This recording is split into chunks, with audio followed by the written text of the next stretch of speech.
Hello friends, welcome all of you to my channel, and today we will be talking about atrioventricular reentrant tachycardia. So basically it is also known as AVRT and it is a subtype of supraventricular tachycardia.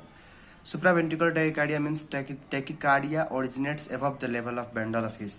So bundle of His को level भन्दा माथि तिर यदि arrhythmia को origination हुन्छ भने we will call it supraventricular tachycardia. र supraventricular tachycardia को different types हरु छन्. So one of the type is atrioventricular reentrant tachycardia.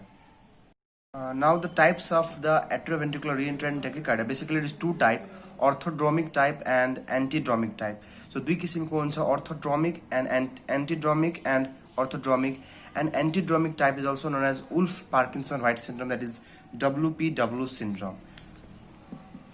Wolff-Parkinson-White syndrome. So we'll discuss each type in detail. So let's first talk about the normal conduction. So in normal conduction, basically the impulse start in the sinoauricular node, which fires at the frequency of 60 to 100 beats per minute or impulse per minute, and from here the impulses are traveling to the left atrium by the Bachmann bundle. So this bundle is known as Bachmann bundle, and through interatrial fibers the impulses will travel to the AV node, and in AV node the impulses are delayed for, so this is the AV node, and here the impulses are delayed for 0.1 second. So AV node मा 0.1 second को लागि impulse हरुलाई delay गरिन्छ so that atria contract first, र एट्रियाले contract गरिसकेपछि all the blood of the atria will come to the ventricle, then only the ventricle contracts. So यो कारणले गर्दाखेरि there is a normal physiological AV nodal delay of the 0.1 second at the AV node, then the current passes to the bundle of His, then the right and left bundle branches, and then to the Purkinje fibers. So in this way sinoauricular node बाट current जान्छ AV node मा, र AV node मा 0.1 second को delay हुन्छ, त्यहाँबाट जान्छ bundle of हिसमा, र त्यहाँबाट जान्छ पर्किन्जे फाइबरमा. सो यसरी तपाईलाई नर्मल कंडक्शन हुन्छ. अब what happens in the AVRT मा के प्रब्लम हुन्छ भनेर हामीले बुझ्नु पर्छ. So what happens in atrioventricular reentrant tachycardia कि there is anatomically an accessory pathway is formed between the atria and ventricles.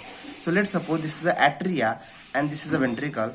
So यो atria र ventricle को बीचमा तपाईलाई एउटा accessory pathway को formation हुन्छ, and this accessory pathway formation भएपछि यसलाई हामी भन्छौं bundle of Kent. यसलाई के भन्छौं त? bundle of Kent. So bundle of Kent actually left atrium र left ventricle को बीचमा पनि बन्न सक्छ, और right atrium र right ventricle को पनि बीचमा बन्न सक्छ. So bundle of Kent can be formed both sided, तर most common is in left side, यानी कि left atrium र left ventricle को बीचमा bundle of Kent, this is a accessory pathway हुन्छ. अब यस्तो फर्मेसन हुन्छ कुनमा त एभीआरटी हरुको पेशेन्टमा. अब बेसिकली यो बन्डल अफ केन्टमा एक्चुअली इम्पल्सेस कुन डाइरेक्सनबाट मुभ गर्छ त्यही अनुसार हामी एन्टिड्रोमिक हो कि ऑर्थोड्रोमिक त्यो कुरालाई डिफाइन गर्छौं. So normally के हुन्थ्यो, the impulse are coming from the SA node to AV node to bundle of His and the Purkinje fiber, and AV node मा actually there is delay of the 0.1 second. So AV node मा 0.1 second को लागि delay हुन्थ्यो, यसलाई हामी भन्थ्यौं AV nodal delay, यसलाई के भन्थ्यौं AV nodal delay. अब यहाँ एक्चुअली के हुन्छ एभीआरटी मा, यानी कि एट्रियोभेन्ट्रिकुलर रीएन्ट्रेन्ट tachycardia मा, कि देयर इज एक्सेसरी पाथवे जसको कारणले गर्दाखेरि एट्रियामा आउने impulse will directly go to the bundle of Kent, and bundle of केन्टमा कुनै पनि किसिमको डिले हुँदैन, यानी कि 0.1 सेकेन्ड पहिला पुग्छ अब भेन्ट्रिकल कहाँ, यानी कि करेन्ट को डिले जुन यहाँ एभी नोडमा 0.1 सेकेन्डको लागि हुन्थ्यो त्यो हुँदैन. अब चाहिँ करेन्ट डाइरेक्टली बन्डल अफ केन्टबाट के गर्छ त तपाईलाई भेन्ट्रिकलमा आइपुग्छ, र यसले भेन्ट्रिकलको प्रीमेच्योर कन्ट्र्याक्सन गराइदिन्छ. र यसरी जब भेन्ट्रिकल कन्ट्र्याक्सन गर्छ इम्पल्स तपाईलाई यो ठाउँमा आउँछ, र यहाँबाट फेरि इम्पल्स के गर्न सक्छ बन्डल अफ हिसको मद्दतबाट फेरि तपाईलाई कहाँ जान सक्छ भनेपछि तपाईलाई यो पर्किन्जे फाइबर बन्डल अफ हिसतिर गएर ultimately again the current can come to the atria, and यसले फेरि एट्रियल कन्ट्र्याक्सन गराउँछ. सो यहाँ के भयो कि सबभन्दा सुरुमा सो के हुन सक्छ त एट्रिया र भेन्ट्रिकलको बीचमा there is a accessory fiber, this is a bundle of Kent. यो के हो त बन्डल अफ केन्ट हो। सो एट्रियाबाट डाइरेक्ट इम्पल्स बन्डल अफ केन्टबाट कहाँ आइदिन सक्छ, भेन्ट्रिकलमा आउन सक्छ र यसले भेन्ट्रिकललाई डिपोलराइज गर्छ। अर्को कुरा, यहाँबाट फेरि पर्किन्जे फाइबरमा bundle of His AV node हुँदै करेन्ट एसए नोडमा जान सक्छ और एट्रियामा जान सक्छ र अल्टिमेटली एट्रियामा जान सक्छ। सो करेन्टको मुभमेन्ट यहाँबाट आएर यसरी फेरि हुन सक्छ र फेरि एट्रियाबाट फेरि भेन्ट्रिकलमा आउन सक्छ, फेरि तपाईले Purkinje fibre bundle of His AV node हुँदै एसए नोडमा आएर फेरि एट्रियामा आउन सक्छ, फेरि एट्रियाबाट भेन्ट्रिकलमा जान सक्छ। यानी कि यो एउटा रिइन्ट्री फेनोमेनन को रूपमा तपाईले परिणत हुन सक्छ। एन्ड दिस टाइप अफ जुन डिरेक्सनमा मुभमेन्ट भयो, यानी कि एट्रियाबाट भेन्ट्रिकल र भेन्ट्रिकलको पर्किन्जे फाइबरहरूबाटै यसरी मुभमेन्ट जुन भइरहेछ, यसलाई हामी भन्छौँ एन्टिड्रमिक टाइप। सो यस्तो टाइपलाई हामी के भन्छौँ त एन्टिड्रमिक टाइप भन्छौँ र बेसिकली यही टाइप हुन्छ Wolff Parkinson White syndrome. This type is basically Wolff Parkinson White syndrome. So antidromic हेरिसकेपछि we will see the orthodromic. अर्थोड्रमिकमा के हुन्छ बेसिकली, जुन अब let's suppose is the heart and यहाँबाट साइनोरिकुलर नोडबाट अब के हुन्छ त तपाईले इम्पल्सहरू एक्चुअली एभी नोडमा आउँछन् र एभी नोडबाट बन्डल ब्रान्चेसमा आउँछन्, बन्डल अफ हिसमा आउँछन् र बन्डल अफ हिसबाट करेन्टहरू पर्किन्जे फाइबरमा आउँछन्। र यहाँ मानौ कि लेट्स सपोज कि here is a accessory pathway, let's suppose यहाँ एक्सेसरी पाथवे छ भने अब के गर्छ क्या, पर्किन्जे फाइबरनिर आएको जुन करेन्ट छ, इम्पल्स छ, त्यो एक्सेसरी पाथवेमा इन्टर गर्छ र यहाँबाट त्यो फेरि एट्रिया आइपुग्छ र एट्रियाबाट फेरि के हुन्छ, फेरि तपाईलाई अब फेरि एभी नोड हुँदै गरेर फेरि बन्डल अफ हिसमा आउँछ, फेरि करेन्ट पर्किन्जे फाइबरमा आउँछ, फेरि यही पाथवेबाट यसरी। सो करेन्टको डाइरेक्सन माथिबाट तलतिर र यसरी घुम्न सक्छ। This is called orthodromic type. So orthodromic type of conduction र अर्को एउटा हामीले हेर्यौँ एन्टिड्रोमिक टाइप अफ कन्डक्सन। दुई किसिमको कन्डक्सन हुन्छ इन द एभीआरटी, जुन पनि हुन सक्छ किनभने यो बन्डल अफ केन्टको नेचर फरक फरक हुन सक्छ। सो बन्डल अफ केन्टले तपाईलाई अर्थोड्रोमिक टाइप अफ मुभमेन्ट पनि गराइदिन सक्छ और एन्टिड्रोमिक टाइप अफ मुभमेन्ट पनि गराइदिन सक्छ। एन्टिड्रोमिक गराउँछ भने that will cause the Wolff Parkinson White syndrome. So this is a summary picture of the two types. So antidromic and orthodromic type.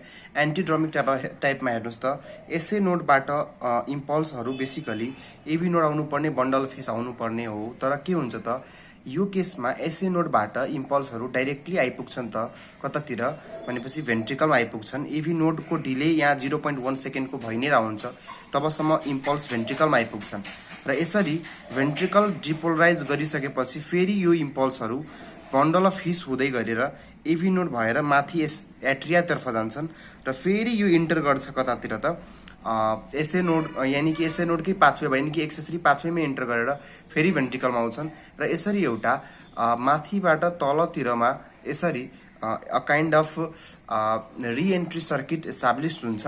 So यस्तो टाइपलाई हामी एन्टिड्रोमिक टाइप भन्छौँ।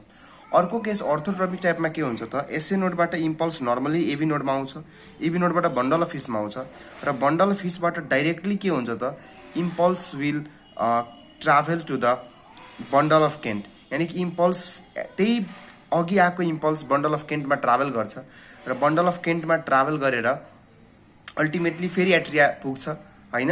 र यसमा चाहिँ के हुन्छ, इम्पल्सको मुभमेन्ट हुन्छ त्यो तलदेखि माथितर्फ इम्पल्सको मुभमेन्ट हुन्छ। यसमा माथिदेखि तल थियो, यसमा तलदेखि माथि टाइपको मुभमेन्ट हुन्छ। सो यसलाई भन्छ हामी अर्थोड्रोमिक टाइप अफ मुभमेन्ट। र एन्टिड्रोमिक टाइपलाई हामीले के भन्यौँ, उल्फ पार्किन्सन व्हाइट सिन्ड्रोम भनेको थियौँ है। सो कन्फ्युज नहुने, this is Wolff Parkinson White syndrome and यो अर्थोड्रोमिक। सो दुईटा टाइप फरक फरक टाइप छ। त्यो अब यो कुनै पनि मान्छेमा एन्टिड्रोमिक हुन्छ कि orthodromic, that depends upon the bundle of केन्टको nature. So bundle of Kent कुन नेचरको छ त्यो अनुसारको चाहिँ एन्टिड्रोमिक अर्थोड्रोमिकमा फरक पर्छ। अब हामी सुरुमा पढ्छौँ एन्टिड्रोमिक टाइपको सबै कुराहरू, यानी कि हामी सिम्पली के पढिरहेछौँ त उल्फ पार्किन्सन व्हाइट सिन्ड्रोम पढिरहेछौँ हामी बेसिकली। अब बेसिकली यसमा के हुन्छ त नर्मली तपाईलाई एसए नोडबाट एभी नोडमा जुन इम्पल्स जान्छ भने एभी नोडमा के हुन्छ 0.1 सेकेन्डको डिले हुन्छ। अब हामीले नर्मल इसिजी वेभ हेर्दाखेरि यसरी पी क्यूआरएस र यसरी टी हेर्छौँ। सो पी QRS र T हुन्छ। अब बेसिकली यो पिआर इन्टरभल जुन छ, पिआर इन्टरभल, यो पिआर इन्टरभलले के डिनोट गर्छ त? सो पिआर इन्टरभलले डिनोट गर्छ यही AV nodal delay. So AV नोडमा जुन डिले हुन्छ that is denoted by the PR interval. So PR interval 0.1 second हुन्छ। अब बेसिकली के भइरहेछ त, हामीले हेऱ्यौँ कि एन्टिड्रमिक फेनोमेननमा इम्पल्सेसहरू एट्रियाबाट डाइरेक्ट भेन्ट्रिकलमा आइपुग्छन्। यहाँ एभी नोडमा करेन्ट, एसी नोडको करेन्ट त आउँछ, तर पहिला त्यो एसी नोडको करेन्ट भेन्ट्रिकलमा अर्को पाथवेबाट यानि कि बन्डल अफ केन्टबाट आइपुग्छ भेन्ट्रिकलमा। सो यसको कारणले के भयो त, यसको कारणले तपाईँलाई सबभन्दा पहिला चाहिँ भेन्ट्रिकल चाहिँ चाँडो डिपोलराइज भयो के। सो एभी नोडको डिले नै भएन, द्याट्स वाइ के हुन्छ, एभी नोडको डिले एकदम धेरै थोरै भयो, द्याट्स वाइ जुन पिआर इन्टरभल छ त्यो के हुन्छ त, डिक्रिज हुन्छ। So basically PR interval short हुन्छ और डिक्रिज हुन्छ, किनभने एभी नोडल डिले एकदम धेरै भएन, किनभने बन्डल अफ केन्टबाटै एट्रियल इम्पल्सेसहरू भेन्ट्रिकलतर्फ आइसकेको थियो, त्यही भएर पिआर इन्टरभल डिक्रिज भयो। अर्को कुरा के हुन्छ त, नर्मली चाहिँ जब इम्पल्स तपाईँलाई भेन्ट्रिकलमा आउँथ्यो भने भेन्ट्रिकलमा नर्मल इम्पल्स भेन्ट्रिकलमा एभी नोडमा आएर पहिला त यो सेप्टममा आउँथ्यो, अनि सेप्टम पछि बल्ल यता साइडतिर जान्थ्यो, यानि कि बन्डल अफ हिसमा आएर बल्ल साइडतिर जाने हो। तर अब त इम्पल्स सेप्टममा आउँछ, आउँदैन, अब त इम्पल्स कता आइरहेछ भनेपछि अब इम्पल्स भेन्ट्रिकलको अर्को पोर्सनमा आइरहेछ, यानि कि सेप्टम बाहेकको पोर्सनमा आइरहेछ। सो सेप्टम यहाँ पहिला डिपोलराइज भइरहेको छैन। अब हामीलाई थाहा छ कि क्यू वेभ भनेको सेप्टल डिपोलराइजेसनको कारणले बन्ने वेभ हो। सो यहाँ के हुन्छ, सेप्टम त डिपोलराइज पहिला भएको छैन, द्याट्स वाइ क्यू वेभ पनि देख्दैन। सो क्यू वेभ जुन हुन्छ त्यो चाहिँ के हुन्छ, एब्सेन्ट हुन्छ। So in Wolff Parkinson White सिन्ड्रोममा होइन पिआर इन्टरभल घट्छ, क्यू वेभ पनि एब्सेन्ट हुन्छ। अर्को कुरा, हार्ट चाहिँ पहिला भन्दा अब त्यति अब चाहिँ पहिला त 0.1 सेकेन्डको डिले पनि हुन्थ्यो, अब त त्यो 0.1 सेकेन्डको डिले पनि हुँदैन। र अर्को कुरा, यहाँबाट फेरि रिएन्ट्री फेनोमेनन सुरु भएको कारणले गर्दाखेरि के हुन्छ, रिएन्ट्री पाथवे गरेको कारणले गर्दाखेरि हार्ट रेट, अब तपाईँले पहिला के हुन्थ्यो त, एट्रिया र भेन्ट्रिकलको रेटमा 0.1 यानि कि एट्रिया कन्ट्याक्ट गरेको 0.1 सेकेन्ड पछि भेन्ट्रिकल कन्ट्याक्ट गर्थ्यो। तर अब चाहिँ त्यो डिले नै छैन भनेपछि पहिला भन्दा बढी टाइमको लागि हार्ट अब बिट गर्छ, यानि कि हार्ट रेट के हुन्छ त, इन्क्रिज हुन्छ। सो त्यही भएर हार्ट रेट इन्क्रिज हुन्छ, पिआर इन्टरभल डिक्रिज हुन्छ र क्यू वेभ पनि एब्सेन्ट भइरहेको हुन्छ। र अर्को कुरा हेर्नु पर्दाखेरि बेसिकली यो जुन भेन्ट्रिकल अब चाहिँ एसेसरी पाथवे त भनेको यहाँदेखि यहाँसम्म छ। अब यो एसेसरी पाथवे यहाँ आउँछ भने यसले बेसिकली पर्किन्जे सिस्टमलाई छिटो युज गर्दैन, यानि कि यहाँ जुन इम्पल्स ट्राभल हुन्छ भेन्ट्रिकलमा, यो इम्पल्सहरू पर्किन्जे फाइबरबाट ट्राभल नभएर बेसिकली इन्टरमायोसाइट कन्डक्सन हुन्छ। सो जुन बन्डल अफ केन्ट छ, इट युजेज इन्टरमायोसाइट कन्डक्सन र इन्टरमायोसाइट कन्डक्सनको के कुरा छ, यानि कि जुन करेन्ट आयो त्यो पर्किन्जे फाइबरबाट ट्राभल नगरेर भेन्ट्रिकलकै मसल्सहरूबाट करेन्ट ट्राभल गर्छ। अब भेन्ट्रिकलकै मसल्सहरूबाट करेन्ट ट्राभल गर्छ भने एक्चुअली इन्टरमायोसाइट कन्डक्सनको जुन स्पिड छ that is slower than the Purkinje conduction. So it is a slower than the Purkinje conduction. अब पर्किन्जे कन्डक्सन भन्दा इन्टरमायोसाइट कन्डक्सन चाहिँ तपाईँले स्लो हुने गर्छ। त्यही कारण छ कि नर्मल भेन्ट्रिकुलर डिपोलराइजेसनको कारणले गर्दाखेरि त हामीले के पढेछौँ कि जुन यो पी वेभ हुन्छ त्यो भनेको एट्रियल डिपोलराइजेसन हुन्छ र क्यूआरएस हुन्छ त्यो भनेको भेन्ट्रिकल डिपोलराइजेसनको लागि हुन्छ। त्यो भनेको के हो त, भेन्ट्रिकुलर डिपोलराइजेसनको लागि हुन्छ। र अब चूँकि भेन्ट्रिकलको डिपोलराइजेसन त बन्डल अफ केन्टले गरिरहेछ, यहाँ मैले के भने भेन्ट्रिकलको डिपोलराइजेसन कसले गरिरहेछ, बन्डल अफ केन्टले गरिरहेछ। बन्डल अफ केन्टले युजुअली जुन डिपोलराइज गर्छ त्यो युज गर्ने बाटो भनेको इन्टरमायोसाइट कन्डक्सन हो, यानि कि यहाँको मसल्सहरूबाट इम्पल्स ट्राभल गर्छ, पर्किन्जे फाइबरहरू युज हुँदैन। त्यही कारण छ कि भेन्ट्रिकलको डिपोलराइजेसनको टाइमिङ जुन हुन्छ त्यो बढ्छ। द्याट्स वाइ क्यूआरएस कम्प्लेक्स जुन हुन्छ त्यो ब्रोड हुन्छ, यानि कि पहिला भन्दा बढी टाइम लिन्छ त्यो क्यूआरएस कम्प्लेक्सले। यानि कि क्यूआरएस कम्प्लेक्स के भयो त, अब एकदम धेरै ब्रोड भयो। सो यो के हो, क्यूआरएस कम्प्लेक्स चाहिँ के भयो त, ब्रोड भयो। यानि कि क्यूआरएस कम्प्लेक्सको टाइमिङ ग्रेटर देन 110 मिली सेकेन्ड। सो 110 मिली सेकेन्ड और 100 मिली सेकेन्ड भन्दा बढी हुन्छ क्यूआरएस कम्प्लेक्सको टाइमिङ होइन।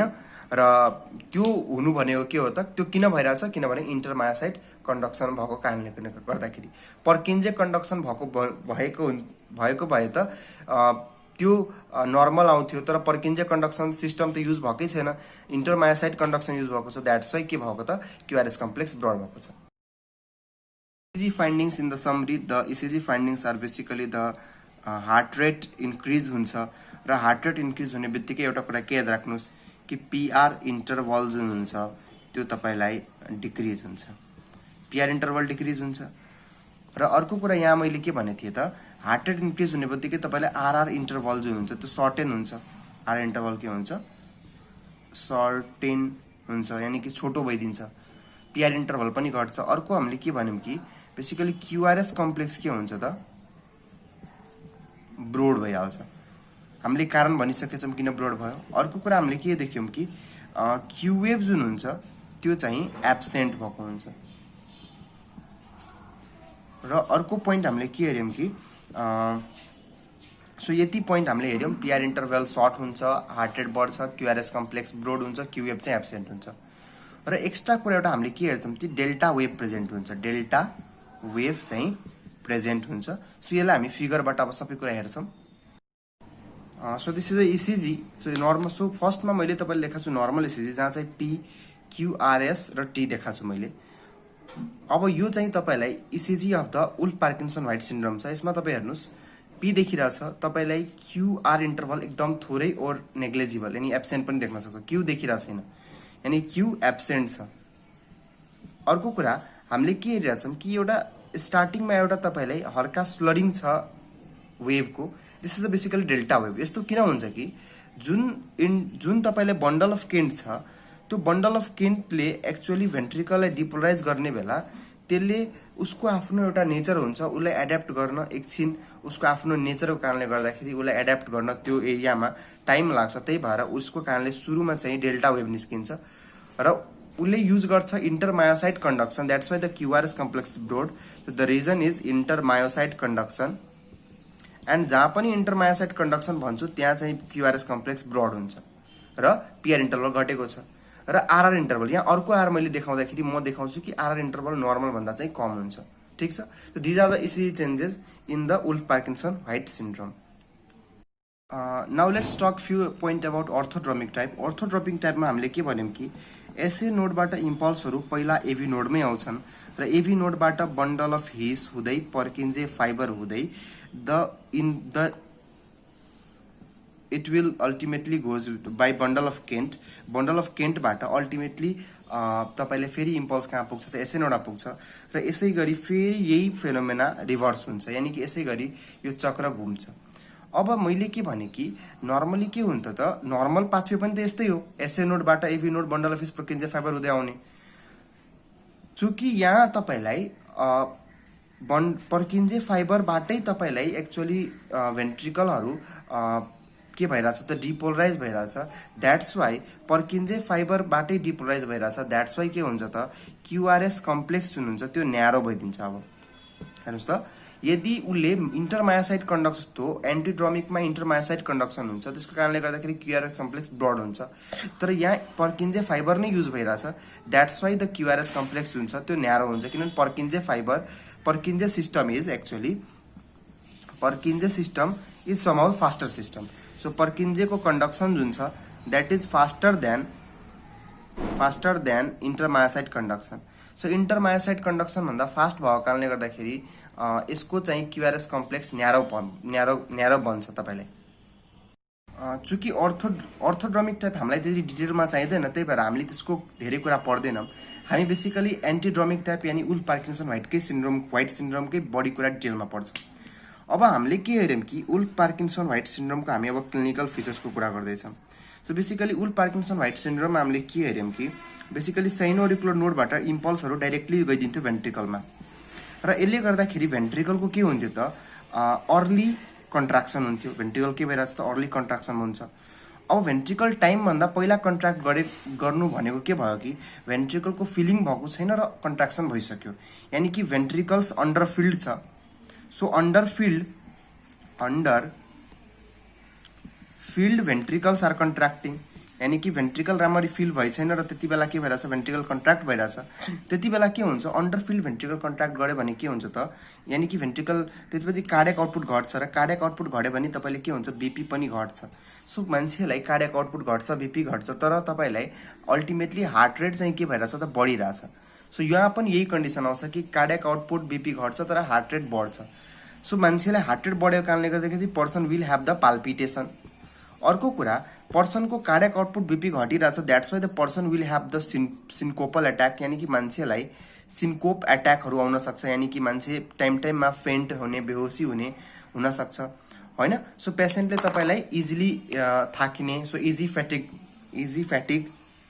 सो इजी फ्याटिकको हिस्ट्री दिन सक्छ सिन्कोपल एट्याक्स रिकरेन्ट सिन्कोपल एट्याक्सको हिस्ट्री दिन सक्छ पाल्पिटेसनको हिस्ट्री दिन सक्छ और उसले तपाईलाई सडन कार्डियक डेथको हिस्ट्री दिन सक्छ in family so sudden cardiac death in family so फ्यामिलीमा कुनै मान्छेलाई सडन कार्डियक डेथ भएको चाहिँ हिस्ट्री हुन सक्छ र सडन कार्डियक डेथको कारण के हुन सक्छ कि यति धेरै ट्याकिकार्डिया भइदियो कि त्यो ट्याकिकार्डियामा भेन्ट्रिकलले फिल गर्न टाइम पाएन कार्डियक आउटपुट धेरै कम भयो बीपी यति कम भयो कि मान्छे क्रास गर्यो र अल्टिमेटली मान्छेको सडन कार्डियक डेथ हुन सक्यो so these are the things जुन कि हुन सक्छ in the case of Wolff Parkinson White सिन्ड्रोममा so what is the treatment of the ट्रिटमेन्टको कुरा गर्दाखेरि so treatment is basically almost similar in case of both antidromic and orthodromic so एन्टिड्रोमिकको लागि पनि र अर्थोड्रोमिकको लागि पनि ट्रिटमेन्ट चाहिँ सेम नै हुन्छ almost so Wolff Parkinson White syndrome र जेको लागि सेम छ अब ट्रिटमेन्ट के छ बेसिकली छ सो इमर्जेन्सी म्यानेजमेन्ट सुरुमा यदि पेसेन्ट इमर्जेन्सीमा तपाईँ सबै जसो फिचर्सहरू लिएर आएको छ भने how you'll manage you'll give the IV procainamide so IV procainamide हामीले दिने हो बेसिकली आइभी प्रोकानामाइड भनेको यसले के गर्छ त एक्सेसरी पाथवेमा रेजिस्टान्स क्रिएट गर्छ सो एक्सेसरी जुन पाथवे छ यानी कि बन्डल अफ केन्टमा यसले चाहिँ रेजिस्टान्स क्रिएट गर्छ र बन्डल अफ केन्टमा यदि रेजिस्टान्स हुन्छ भने उसले के गर्छ त नर्मल रिदम यानी कि नर्मल पाथवे युज गर्न थाल्छ सो यसले के गर्न थाल्छ त्यसको कारणले गर्दाखेरि साइनस रिदम एचिभ हुन्छ so sinus rhythm is attend किनभने अब एबनर्मल पाथवेमा धेरै बाधा आयो भने त अब हार्टले नर्मल पाथवे रोज्छ त्यही भएर आइभी प्रोकानामाइड इमर्जेन्सीमा युज गर्न सकिन्छ तर यो भनेको तपाईले जस्ट एउटा इमर्जेन्सी म्यानेजमेन्ट हो जसले चाहिँ एकछिनको लागि सिम्प्टोमेटिक रिलिफ दिन्छ तर ट्रिटमेन्ट अफ चोइस भन्यो भने के हुन्छ त treatment of choice is radio frequency ablation so radio frequency ablation of तपाईलाई एक्सेसरी पाथवे यानी कि त्यो एक्सेसरी पाथवेलाई हामीले डिस्ट्रोय गरिदिनु पर्छ सो रेडियो फ्रिक्वेन्सी एब्लेसनको मद्दतले जुन एक्सेसरी पाथवे हुन्छ त्यसलाई हामी डिस्ट्रोय गर्न खोज्छौँ so this is the main stay treatment or the treatment of choice in case of the AVRT